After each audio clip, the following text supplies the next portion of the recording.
Lesson 1. The Wind Cap. Jane Yolen. Let's start.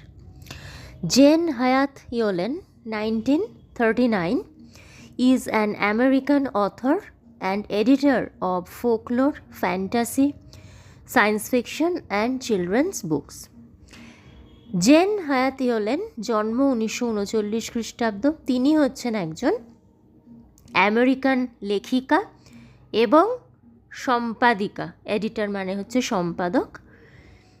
কিসের সম্পাদনা করেছেন? ফোকলোর। ফোকলোর মানে হচ্ছে মুখে মুখে প্রচলিত যে সমস্ত গল্প। ফ্যান্টাসি হচ্ছে গল্প কাহিনী, সায়েন্স ফিকশন কল্পবিজ্ঞানের গল্প, আর হচ্ছে চিলড্রেন্স বুকস অর্থাৎ শিশু সাহিত্য বা ছোটদের জন্য লেখা যে বইগুলো, তাইতে তিনি নিজেও লিখেছেন এবং সম্পাদনার কাজও করেছেন। She has written over 280 books. তিনি 280টারও বেশি বই লিখেছেন। The best known of which are the Holocaust novella and the Devil's Arithmetic. আর যেগুলোর মধ্যে তিনি যে লেখাগুলো লিখেছেন তার মধ্যে সবথেকে পরিচিত বা বিখ্যাত হচ্ছে দ্য হলোকস্ট নভেলা আর হচ্ছে দ্য ডেভিলস অ্যারিথমেটিক।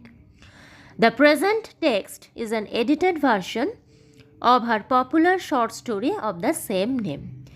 বর্তমান টেক্সটটি তাঁরই লেখা এই একই নাম অর্থাৎ দ্য উইন্ড ক্যাপ, এই একই নামে লেখা তার একটি জনপ্রিয় ছোট গল্প রয়েছে।